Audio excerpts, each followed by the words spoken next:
Good evening, everyone. I welcome all of you all for today's webinar on NSE MSOC in association with Nusummit Cybersecurity. I now welcome our chairman, Mr. Arjun Shah, to deliver welcome speech. Hello, everyone. Welcome to a webinar of NSE MSOC. We are holding this in association with Nusummit Cybersecurity, and Zara has consented very kindly to join us and explain the process of the NSE MSOC and the entire onboarding process of the same. So we are well aware that in 10 days' time, the CSCRF uh, compliance after yet another extension would be going live. So, and the small and self-certified REs are mandated to go with a MSOC. There is a bit of ambiguity currently in the market in terms of a third-party SOC, an own SOC, and a MSOC. So the SEBI circular is, will save a lot of questions this ways. The SEBI circular is very clear that the third and self-certified and small REs are mandated to go only with the MSOC. And this is why we have asked Zara to present this to us. Also, you can have an own SOC, but not a third-party SOC. So this is a very common misconception right now in the market. And so let's be very clear, we would not be compliant if we go for a third-party vendor SOC. So please don't make that mistake. And yeah, that's it, Zara. Over to you, please. So today we have with us our guest speaker, Ms. Zara Khan, Business Manager from Nusummit Cybersecurity. So may I request ma'am to please present on NSE MSOC? Sure. Thank you so much, Arjun, for giving us the opportunity and the platform to connect with the community in regards to the SEBI CSCRF circular. We extend, let me just try to share my screen.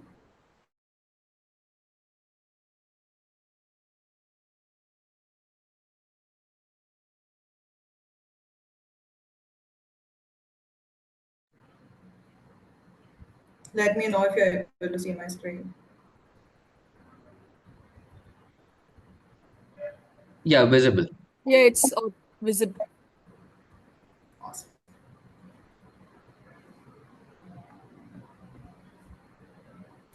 Okay, so first, we would like to extend our regards to the entire NSC team for honoring us and empaneling us for being their market SOC partner. We have been working very closely with the entire NSC team post the SEBI circular that was launched on 20th of August 2024. And our empanelment has happened in the month of January, 16th of Jan 2025.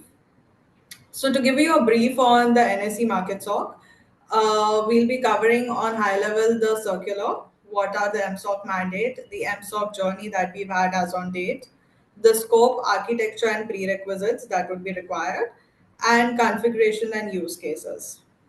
So to give you a brief, SEBI had released a circular on 20th of August. Since then, there have been four circulars that were an extension of the main circular. In the main circular, there were five categories of REs, which were MIIs, qualified, mid-size, small, and self-certified REs. As on a circular, there were, on each RE category that was mentioned, there was a threshold that was also mentioned on the 20th August circular. It was further followed by a 30th April circular, which then talks about the change in thresholds. We'll speak about that as we go ahead. So the current thresholds that we are to be followed are as per the 30th April circular. There was a circular, if I were to talk about the timeline of it, there was a circular in December, which was again in regards to some extension and some clarification. 31st of March, there was a circular on extension. 30th April was a circular on revision and threshold. There was a circular as on 11th of June, which was a circular in regards to Q&A, where SEBI had addressed certain queries that were raised across the community. And then we have also received a circular 2 months ago for an extension till 31st of August. So these were the consecutive four circulars in regards to the main 20th August circular that have been extended. To the revision and thresholds and qualification, how REs are categorized as self-certified small mid have been changed. We'll cover that as we go ahead. So the MSOC journey. So as the circular was released in the month of August 2024, we engaged and we worked closely with NSE team. We are thankful for their trust and guidance in making the MSOC partnership happen today and to set up this entire platform with their guidance and mentorship. We work closely along with SEBI as well in regards to what does the framework look like, what are the technologies. We are working with one of the best solutions in the market, which are also compliant with the SEBI circular in regards to compliance, either it is for cloud or on-prem part of it. We launched Market SOC on 6th of Jan 2025. With now NSE released a formal circular on their website as well. Post that, we were running a POC phase for a month for all REs to understand the onboarding process part of it and the environment and work so how. 31st March was the initial deadline that we first anticipated would be, and we were able to onboard some REs. We were doing continuous workshop, webinars, mass emailers, trying to reach out to REs for the same. Uh, Post, I think we started onboarding RE somewhere mid of Feb after the 1 month POC got over mid of Feb. And since then, we have gone live and now we are in live monitoring of the REs that we have already onboarded. So that is the so far journey that we've gone along with NSE and SEBI for the MSOC platform. So this is a snippet of circular that NSE had published on 16th of Jan, where they declared that Aegis is their market stock partner. Aegis has now been acquired by InvestCorp last year. We've gone through a company name change. So now we are Nusummit Cybersecurity. This soon, the logos and branding and all, we are in works of it, but it's just a name change. The leadership and our deliverables and everything remains at par. The mandates of MSOC that was given to NSE and BSE. So when we talk about high-level scope of market SOC, SOC is Security Operations Center. It's basically 24/7 monitoring of the logs, of the security logs that are generated. We are currently working with three technologies here. We are looking at SIM. SIM, we have partnered with IBM QRadar as our OEM. We have EDR, where we have partnered with Sentinel One. We have Manage Engine, which is our ticketing tool OEM. So we are working with three different OEM partners for the solutioning part of it. So your incident management is the solution here that we are using to raise a ticket is Manage Engine. Threat intelligence, we are already working with certain and NPIPC to get the threat intel. And multi-tenancy, that is each RE has particular tenancy created for their view of their dashboards. We are compliant to log retention for 2 years, which has to be 6 months online and 18 months offline. And you will have monthly automated reports. You'll also have a view of the dashboards of the market stock and the monthly report that would be given.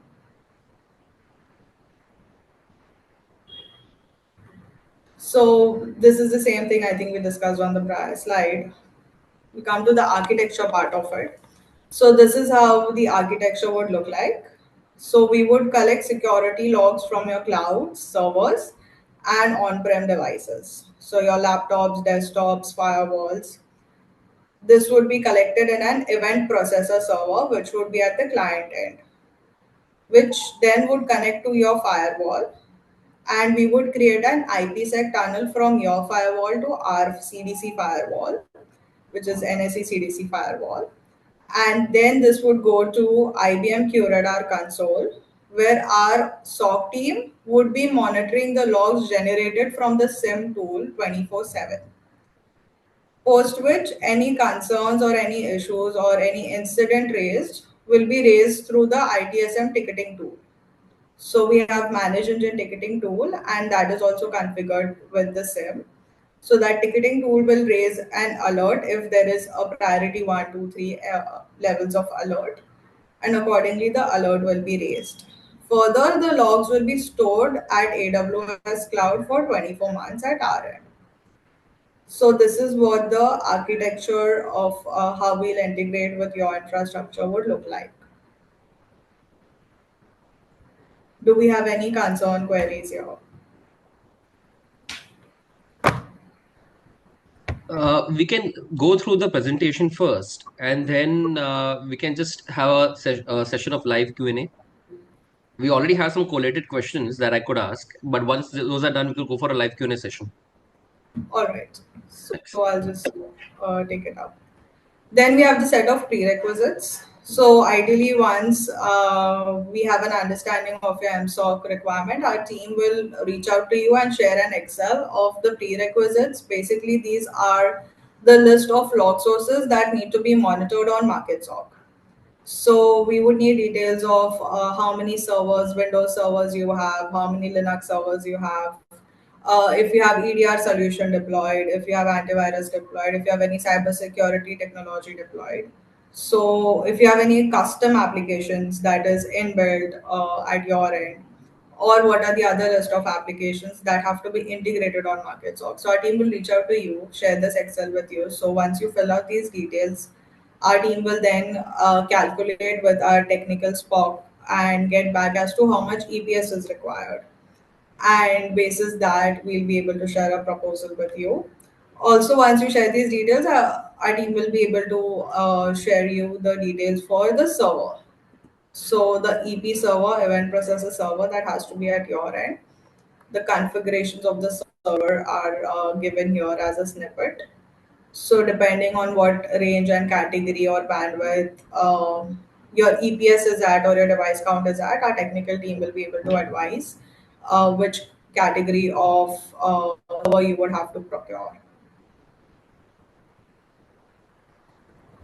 So this is it from our end. If you have any concerns, queries, I'll be more than happy to take it up and dive further ahead into various avenues if need be.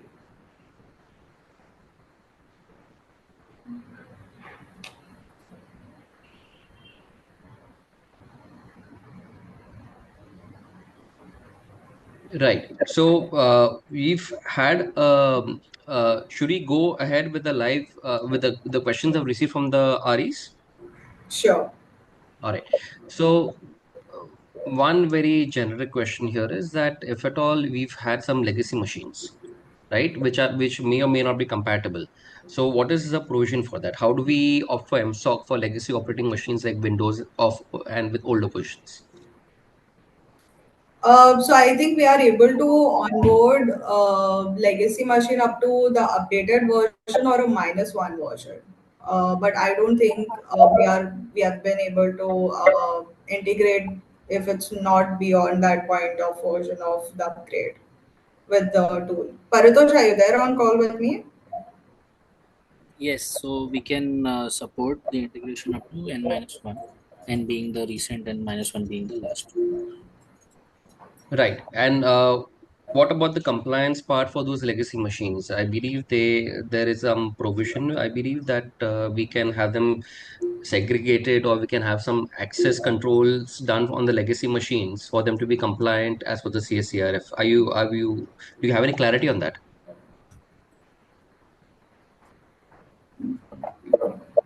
So legacy machines have to be monitored, but to be monitored, they need to be upgraded to at least n-1 to be monitored. Okay. Now, we had a live question. We are newly re-enabled NSE brokers. Is it compulsory for us? So if you're enabled as NSE broker, then you have to follow all compliances that is applicable to NSE broker. So yes, depending on a category, it'll be applicable to you. All right. So, and I think the legacy machines may not be part of the critical infrastructure also, correct? So they may not require an endpoint. Is that true? Legacy machines, actually, we have been asked to monitor all the devices, which are including your Bluetooth devices. So ideally, the coverage is 100% on MSOC. Okay, got it. Fine. And so, what are the benefits of going for an SIEM? Okay, so SIM is a solution basically. So you need a SIM solution for monitoring so that the logs are generated 24/7. IBM QRadar is one of the OEMs. So it's just about enablement. If I were to take a very layman example, it's basically I want to do calling, but I need a phone for calling. So you need to monitor logs 24/7. So SIM is a solution for monitoring the logs 24/7.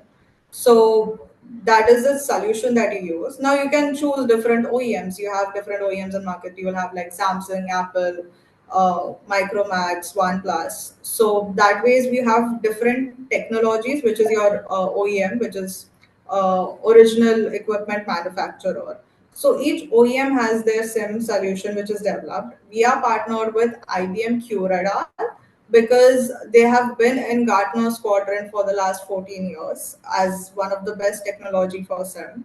They are also compliant with whatever is a SEBI compliance and NSE standards for a SIM at par, which should be delivering the level of compliance that both these entities look at.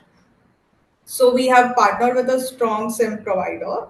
So these SIM solutions help us see when we deploy a use case or how we can customize a use case against each entity, deploy that use case for that solution. How matured is the SIM solution to be doing that? So since we'll be onboarding different categories or different segments of industry regulated entities. So each use case for each industry would somewhere overlap, but you would have your unique use cases as well as you are different in your own set of various industry business. So SIM is important as a solution for monitoring that we use. And QRadar is why we have partnered with them because they're one of the best technologies out there in the market. Got it. Now, there's a question we have. REs who are exempted, what are the exempted category? Need to do what? So right now we are recommending REs who are in exempted category as a best practice to get onboarded on MSOC as well. Reason for that being is to know your cybersecurity threshold and everything. It's a journey. It is truly a journey. It's just not about compliance. It's okay, you need to procure ABCD, so you need to do 10 things or 5 things, and SIM is your starting gateway point. Then to protect that, we would say okay, you need EDR. So in our slab, we have already built that in that you will have a SIM plus you will have an EDR plus 2 years log storage plus ticketing role. So the whole holistic approach is what we are providing. But when we talk about the journey going ahead, we see that okay, you might need DLP, or you might, depending once we have an understanding of your environment and what sector or category of compliance you fall on, we can map out the journey and you could also plan the growth of your company in lines to how your cybersecurity compliance stands at. Because so that tomorrow it doesn't come as a blow. Because when you look at it now that okay, you have to procure SIM, then someone has to procure SIM plus EDR plus DLP. So when it becomes threat intel, then red teaming, then application security. So when there are too many technologies, it just becomes overwhelming that okay, how do we do this at one shot, one go altogether? But if you start your journey now, you can plan it phase wise. So okay, after 6 months down the line, this is the upgrade we are looking at. After 3 months down the line, this is so as an organization, even you can plan your cybersecurity growth very well in advance, the integration, onboarding, and so when any compliance comes in, we should be hopeful that okay, you're somewhere compliant and there's not larger of a gap to compensate. Fair enough. So, the, all right. So, does the NSE MSOC solution use any open source components? No, we do not. Right. That's great. There's also one category query. Well, see, the one I'll tell you, one of the most common queries we get at ANMI is what is my category? People are not very clear because it's a multi-tiered filter. They are not very clear as to what their applicable category is to begin with, because then your entire compliance begins from there. There is also there are 2 points here to the category. One is that based on the registered clients, that is what we've had in the latest SEBI update, that based on your registered clients, your category is decided. That's one of your criteria here. Yeah. Now, within that also, there is a little bit of ambiguity whether closed accounts are to be included in your registered clients or not, for which AMNI has written to SEBI. We are awaiting their clarity on that, whether to include closed accounts or not. As of right now, I have to assume that they are. But if the closed accounts were to remove, then the categories would substantially change for a lot of REs, and accordingly the compliance.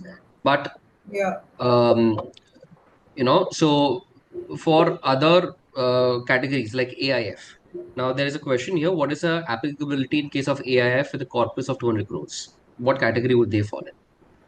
Okay. Harshal, can you present the Excel of categories? Sure. Yeah.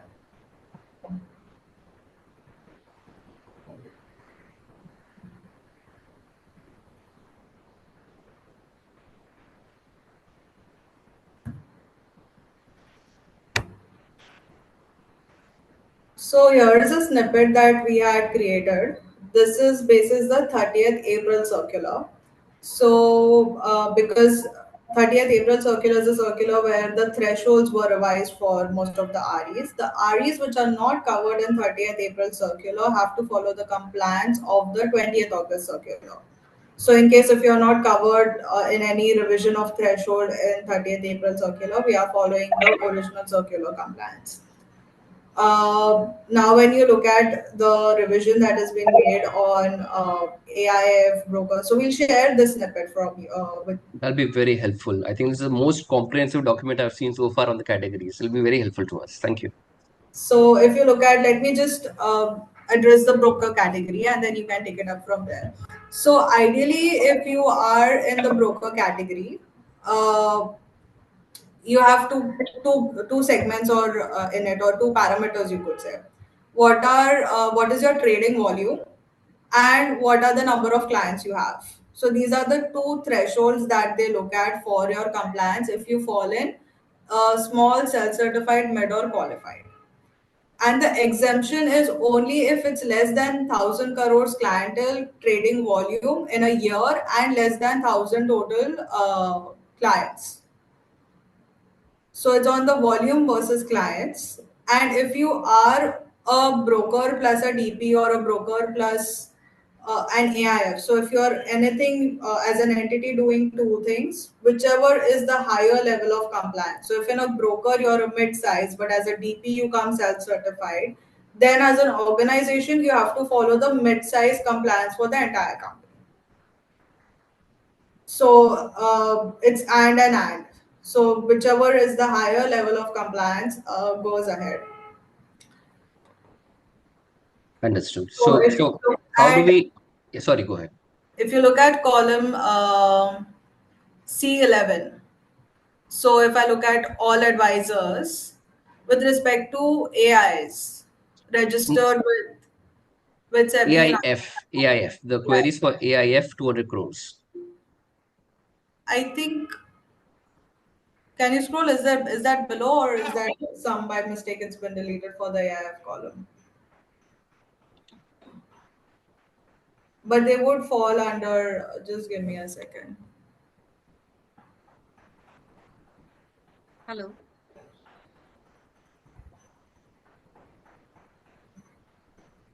I think it's been bad because a lot of people in our team have access to the same Excel. It would have been by mistakenly deleted. I'll have that updated in the AIF category as well. I So I think it's self-certified, if I'm not mistaken. I need to check myself because AIF is an odd category, but I believe that should fall under the self-certified category. Harshal, can you So go to the top? Sorry? No, I'm saying Harshal, requesting Harshal to Yeah. scroll to the top.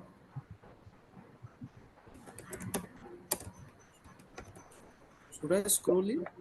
Yeah, all the way to the top. Okay. What does the AIF category state? I believe the table 4 of the categorization circular says self-certification REs for AIF is 3,000 crores and below. So So it yeah, will and but also any AIF as a self-certified RE with a client base less than 100 would be exempted from the mandatory MSOC requirement. So more than 100 clients, but corpus of less than 3,000 crores would be self-certified, and less than 100 clients would be exempted. Yeah, I'm just opening it at my end. I'm opening the circular at my end.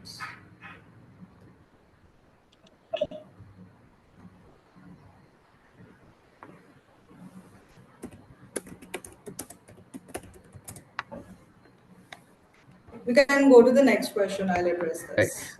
There's one knowledge-based question that how is an MSOC any different than a third-party SOC? How do you distinguish the two? Except for the exchange, of course, affiliation. Apart from that, what is the difference between the two softwares? Okay, so MSOC, when you look at it as a platform, apart from the whole governance, and that's been strictly by SEBI and NSE as both team keeping a strong level of compliance and thresholds that they want to map us on. It's not just about the circular, because we understand the circulars come up and okay, these three four things have to be done, but the way NSE team is guiding us and pushing us that this has to be a certain level of standards, the way NSE is running their exchange. Right. So we are at the back end really trying to map up to the levels of the deliverables as NSE is guiding us to live up to those standards of exchange, so that tomorrow, whatever you look at compliance, we are a step ahead, and we are monitoring that and we are looking into those instances. So the support and help of having an exchange like NSC keep an eye on, and it is one of the strongest exchanges, having the one of the best cybersecurity in the industry. Keep an eye on their expert team is working with us and guiding us, okay, this is how it should be, these are what the use cases should be. So they're actually at the back end on a daily weekly basis synced with us and guiding us on to the levels of how the platform should be working at against what thresholds.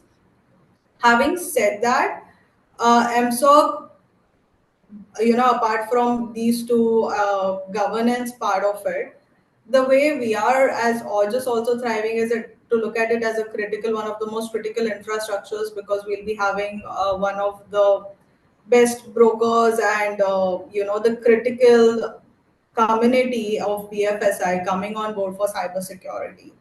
So at the delivery end, it's also a little bit tight in regards to governance, deliverables, and all of that that we are extending because of how important the infrastructure it is when we look at the volumes and volumetrics of the REs coming on board for this for security.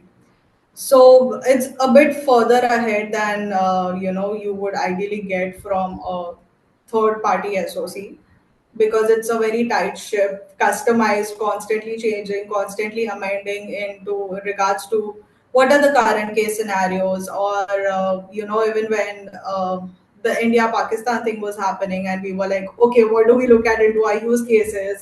Do we have to be more tight here?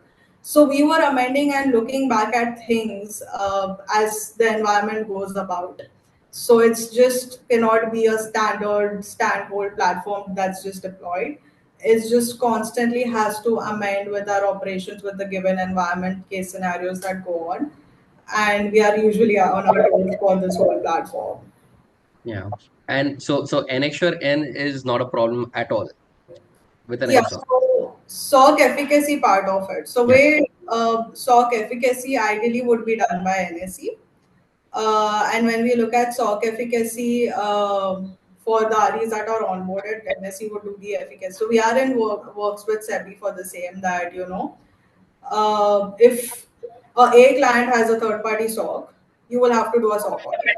no matter what, against the SEBI compliance part of it.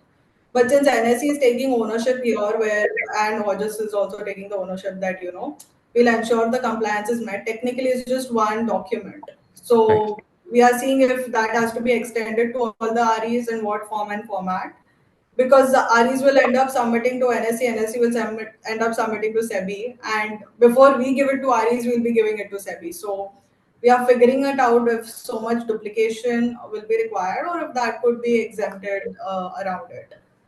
So Fantastic. So then that leaves us out of the entire loop, and the entire data is seamlessly submitted as as per the yeah, actuals. yes. That'll actually make our lives easier. So that's good.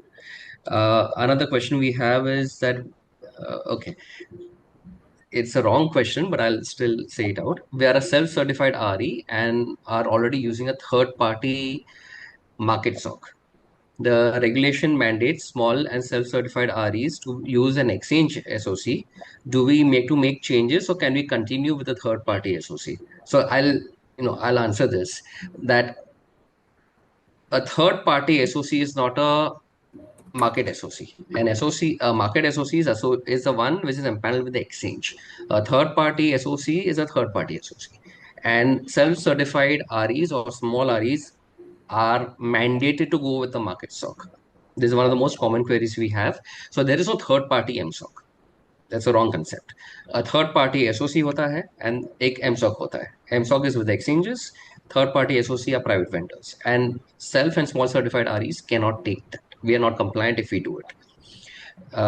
And a self-certified RE would mandatorily need to use an exchange MSOC. And so, yes, the changes that we need to make would be to switch over to an MSOC, and we cannot continue with the third-party SOC. That is not compliant. The second question we have is that, can you please clarify periodicity of the audit and VAPT for self-certified and small size REs? The regulations are not clear and NSE has not shared guidelines yet. I think the regulations are quite clear. VAPT 30th June. Why don't you take this up, Sarah? The periodicity of audit and VAPT for self-certified and small size REs. So this is annually, both audit and this VAPT for small and self-certified. We have an Excel for all of these categories. We can share that with you. For each RE for the entire stack of compliance for self-certified. I'll build it up in the presentation. So across the board, so if you have VAPT, you have audit, you have SOC. So what are the things that self-certified RE is supposed to do? I can show you a sample presentation, a sample slide. I have it handy with me.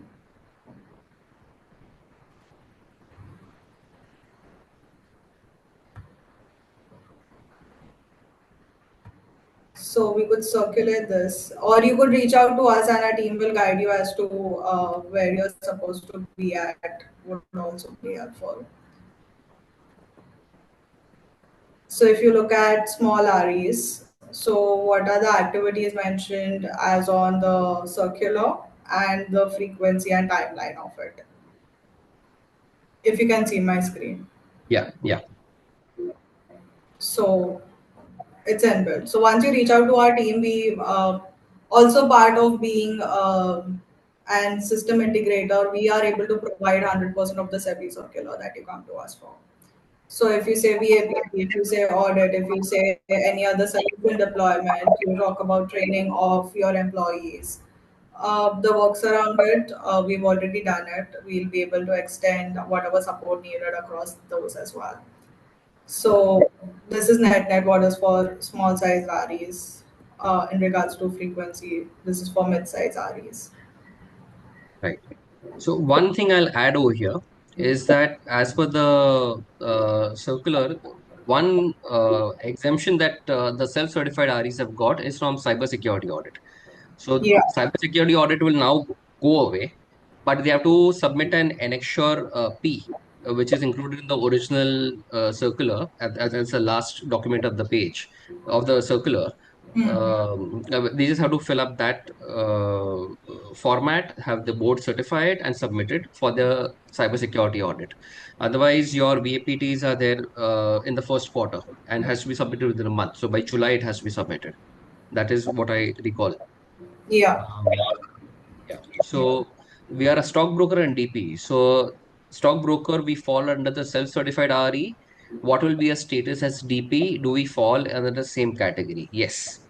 So that DP categorizations be removed in the 30th April circular. They've said whatever the broking Yeah. category is, the DP will follow the same category. Okay. How many percent are you covered CSCRF controllers for mid-size brokers with your MSOC solution? Okay, so let me just circle back to the AIF. So if you have less than 100 clients, you are accepted, but up to 3,000 crores of corpus, then you would fall under self-certified, and as you go beyond, you will be small and mid-size REs. Correct. Absolutely. I think that's by mistakenly deleted in our Excel. We'll incorporate that while we share that with Right, you. right, right.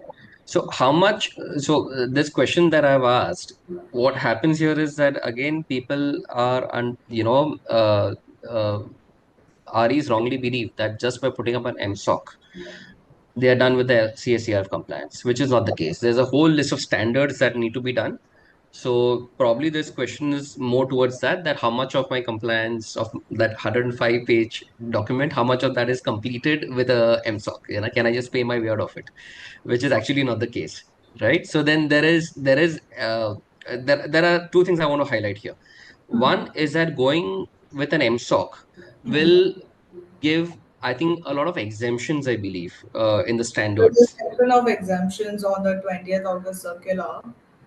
There's a category of exemptions where if you're a part of NSOC, a lot of exemptions are given to most of the REs. Correct. So we do an activity called gap assessment, where, for example, if you're a self-certified or a small RE, we do a gap assessment against the SEBI 205 points are there, is what our team has put up. That these are the 205 line items, including technology and everything that the compliance talks about. Now, of course, if you're self-certified, it's probably 125 or so. So the team then vets through that okay, this is where you're at. These are the 125 points. How many of that you've already, compliant with? How much of it does MSOC cover? So we have done this activity actually with quite a few of our clients that we have onboarded. It's called gap assessment activity, where we run through, okay, these are the 200 or 125, depending on whatever category of RE you are. Then we say, okay, this is what the proposal covers. This is what our scope covers. So out of these, for example, 100 points, we are able to cover 50 points of it. 50 are pending. Now, what those 50 are pending, how do we comply with it, and what is the roadmap we create for it? So we take it in a roadmap phase where we, even if we engage into a contract, we look at the practicality of it. So if we are talking about 20 technologies, it's practically not possible to deploy 20 technologies at the same given point in time by anyone. Also, your environment has to stabilize with each solution that is deployed. So we do those activities phase wise. So, okay, phase one is where we also create a roadmap. So in the gap assessment activity, we say, okay, these are the 50 things that you need to do that are pending. How do you do it? What you need to do it? And how can you go about it in a phase? So we recommend them that, okay, in the next 3 months or 2 months, so you can also ensure your team, IT team, or employees at your end are aware of how we plan to go about it, and so that each solution that is deployed or each activity that is done is stabilized enough before the next comes in. So when you look at that way we plan it, also it's commercially viable because then you can plan your finances also according to the milestones that we look at. So REs who have not yet into compliance or are exempted, it's a great time to start. So you can start planning phase wise. So it's not a hit as to do everything overnight. You can see, okay, these are the 4 things or 20 things I have to do. I'll stick with the 5 critical ones. These are my priorities. This is where I start with. So I'm going to do SOC, VAPT, audit, I'm going to look at probably one or two technologies and then figure out what are the other pieces I need to look into. So we do this gap assessment activity, which helps the REs to figure out their roadmap compliance as well. Also, it helps in justifications because you can justify that yes, we are not compliant, but we are working towards it, and within the next 3 months, 6 months, or so, some timeline that you're working towards compliance. Got So it. that room you have, because if you talk about onboarding or getting compliant over a technology in 10 days time of span of time or a week is practically difficult. Yeah. Yeah. So integrate readiness at your end, technical readiness at the client end, technical readiness at our end, and for both the teams technically to connect, communicate, and ensure the technology is stock and it's deployed and everything takes time. Plus the stabilization. So there's so much more that has to happen. So it's much better you start your journey earlier. We are more than happy to give you leeway of 30, 40 days, something that will not charge you for it, but we humbly request that you start your journey earlier so that it's easier to cope up with what comes next. Typically, can you also give us a idea on the onboarding process? How long does it take, and what is the process to get started with the NSE MSOC? So ideally, onboarding for us takes anywhere between 2 to 6 weeks of time, depending on quite a few parameters. 2 weeks is very idealistic if everything at the client end is ready, we are ready at our end, and the client technical squad is also ready to give us that sort of time for the integration and all of that to happen. But there are certain delays, XYZ. So then it takes 4 weeks or technical glitches. Okay, this X person did not come, Y person is technically knowledgeable to do it around it, because cybersecurity for a lot of companies is new. So our team is more than happy to have a technical spock and that we can, communicate, train them, make them understand what is to be done, how it is to be done. So that somewhere takes a little bit more time than ideally 2 weeks. So yeah, once we get the purchase order, our team actually gets on a call the next day for onboarding, give you a brief what all we need, what are the technical specs and everything, but that technical readiness has to be there. So anywhere between 2 to 4 weeks is idealistic that we take to onboard. If there are more than one glitches, then yeah, we've had taken 6 weeks as well. Got it. Okay.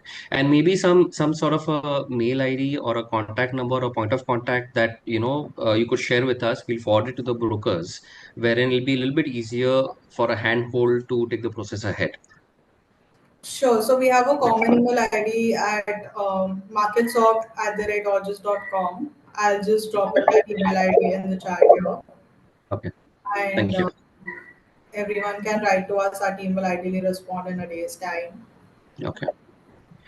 And one more thing I'll add here that, see, as far as the standards are concerned, going ahead with an MSOC will give us exemption as per the table 25. Is look at the original CSCRF circulars, page number 77 pay.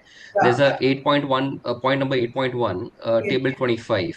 That gives us somewhere around a good, I think, 46 exemptions are given to those who onboard with the market SOC for smaller self-certified REs. So that Yes. is one thing. And second is that apart from that, ठीक है, exemptions मिल रहा है, but apart from that, after the MSOC, we still have to go through the standards. There's a big list of standards that needs to be gone through, which people I don't think have really looked at it so far as comprehensively as it should be.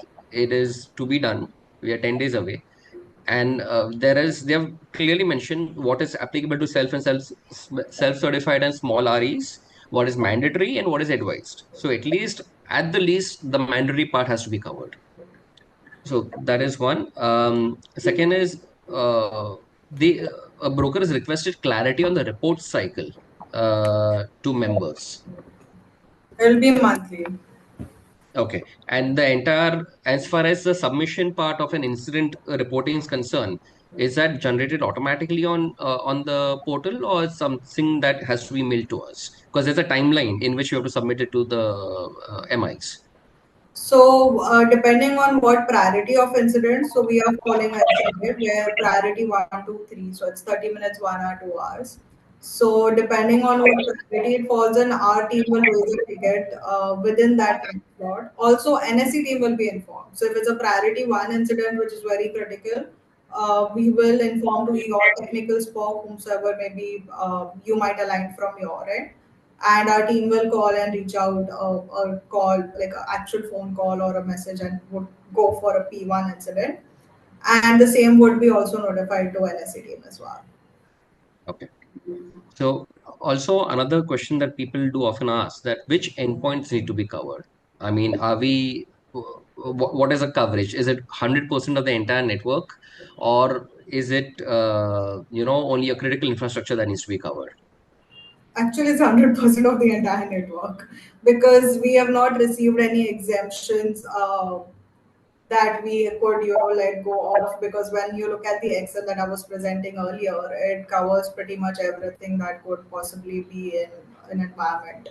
So Right. one was colo servers which were at NSE or BSE's end. So we have colo servers for trading, but colo servers also have to be monitored. So colo servers, whatever is the data, has to be either you make a copy of that data on another CPU or something, and we monitor that. But there is no loophole for any exemption of something that is only critical, and we do this because what we have received is that REs who have not disclosed their entire infrastructure and only said, okay, I only have 10 or 15. But once we start onboarding, we come to know that, okay, it's your environment is more bigger than what you have disclosed. Yeah. And being a part of the entire compliance stake of it. So sooner or later in your audits, number of assets or number of devices count would start coming up. So then this and that should tally, which means if you're already submitting a VAPT report, but those applications are not with us for monitoring. So backend the teams are very well synced. So we are thinking that, okay, you have got 5 applications in VAPT, but I have only one in monitoring. So then the team will get back at you that, okay, we need to integrate the other 4, have to be a part of the monitoring part of it. So Right. that tally has to happen. So there is no escape out of it. We recommend that you come at one go, otherwise we'll be chasing you around it. Yeah. So, and so I believe there is one DECMS1, S2, S3 that covers this list.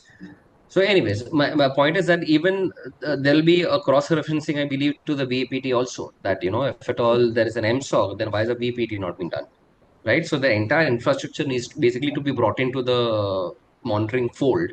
Otherwise, there'll be gaps in the compliance some way or the other. Yeah, so we anyways are synced at the back end. So the audit and VAPT reports should tally with your MSOC report. Right.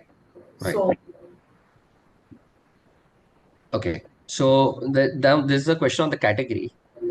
Like I said, this already questions already been put up. Request has been put up to SEBI, but I'll read the question.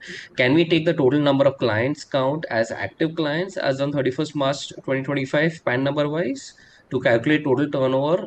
That is point number one. Um, so that again, active, inactive, closed. We have sent a request to SEBI saying that please exempt the closed accounts, only count the inactive and active. We are waiting for to hear back from SEBI on that. So once we have clarity, it'll come out in FAQ. Second is to calculate total turnover. Can we exclude all custodian settled client turnover to establish the category applicable? Can this service provider Okay, so that's one question. To calculate total turnover, can we exclude all custodian settled client turnover for establishing the category available? This was asked. Uh, it was not agreed upon. So it is that is not, we have to include it. Second is, can these service providers also provide system, cyber, and BPD audit as additional services? sorry, could you repeat? Can NSE MSOC also provide system, cyber, and VAPT audits as additional services? Yes, we do provide. Great. Uh, yeah, the Mumbai office address and contact numbers. So they've already agreed to share an email ID for the onboarding part. Yeah. And yes. So these are my list of live questions. Sheetal, can you please look at the questions asked in the Yeah, Q&A there are session? many questions which have come on the chat, and many of them have been answered by Zara ma'am. Okay, but I'll read out few which are not answered. Doesn't your MSOC compatibility with known trading applications is any adverse impact on lives, servers clash to application or slowdown? No.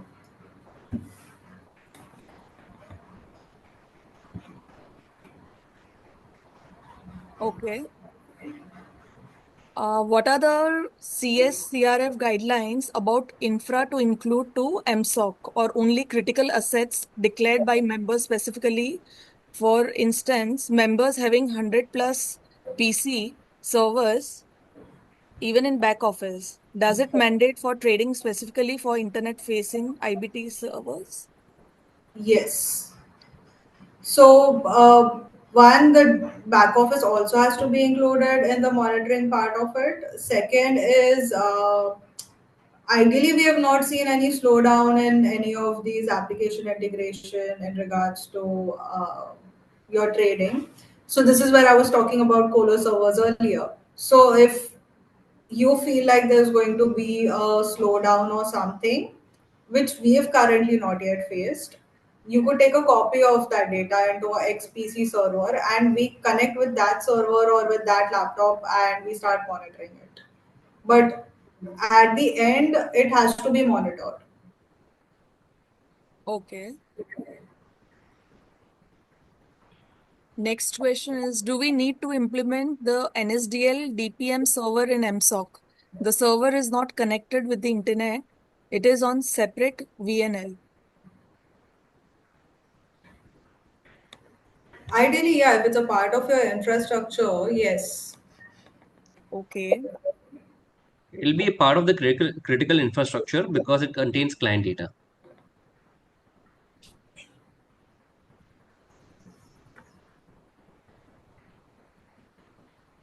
Uh,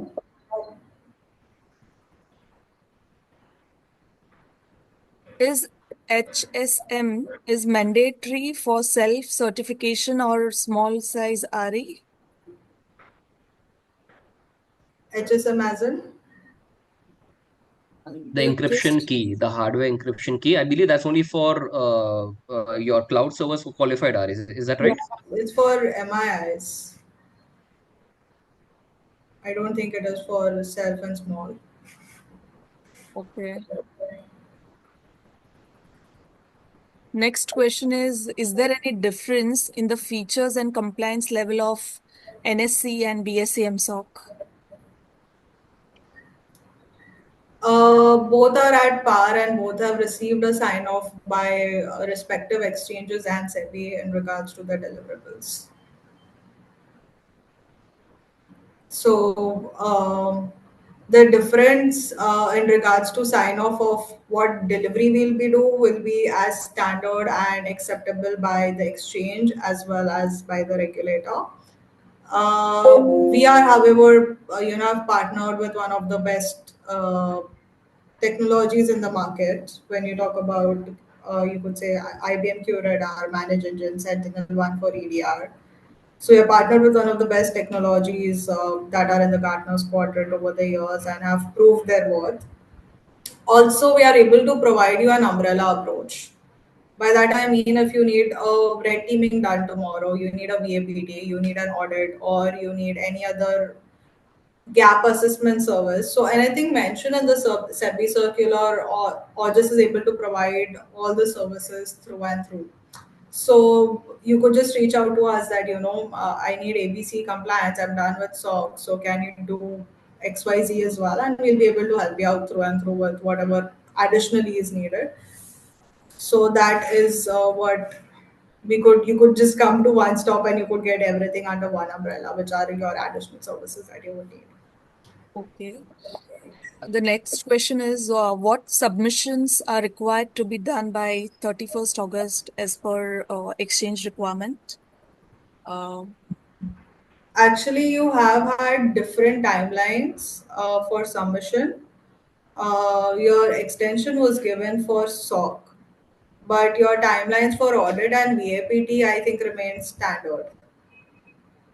So you need to look into what category of RE you fall in, and basis that, where is your compliance at.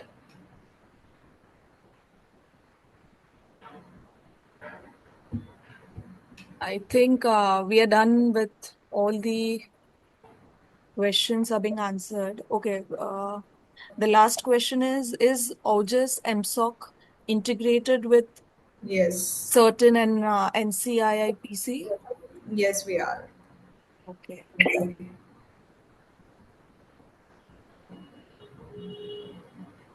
Any other queries, members? You can just post it in a chat. I think we are done on the hour. Perfect timing. So thank you so much, Zara, for giving the time for this. And it was a very informative session. I myself understood quite a few things which were new to me. So thank you so much for this. And hopefully we'll work closely together in terms of onboarding the REs in the coming days because we're only 10 days away and we need more time. So so hopefully this will get things moving along. Thank you so much.